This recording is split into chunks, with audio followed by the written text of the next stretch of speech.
तर मुख्यमंत्री एकनाथ शिंदे यांच्या शासकीय निवासस्थानी बाप्पांचं आगमन झालं। वर्षा निवासस्थानी बाप्पांचं जल्लोषात स्वागत करण्यात आलं। मुख्यमंत्री एकनाथ शिंदे यांनी सहकुटुंब लाडक्या बाप्पाची विधिवत पूजा केली। दरम्यान यावेळी मुख्यमंत्र्यांनी राज्यातील जनतेला सुख समाधान लाभू दे, बळीराजावरील संकट टळू दे असं साकडं गणपती बाप्पाला घातलेलं आहे। दुर्घट भारी तुझविण संसारी अनाथनाथे अंबे करुणा विस्तारी वारी वारी जन्मा मरणांते वारी हारी पडलो आता संकट निवारी जय देवी महिषासुरमर्दिनी हो महिषासुर। संपूर्ण महाराष्ट्रामध्ये गणरायाचं आगमन झालंय।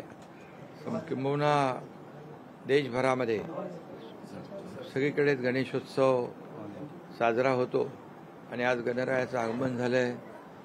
आज प्रतिष्ठापना झाली आणि सर्व नागरिकांना आणि गणेश भक्तांना मी खूप खूप शुभेच्छा देतो आणि सगळ्यांनाच गणपती बाप्पा सगळ्यांच्या जीवनामध्ये सुख समृद्धी आनंद घेऊन येवो अशा प्रकारच्या शुभेच्छा। लोकशाही मराठी ऐका, पहा, जागरूक रहा।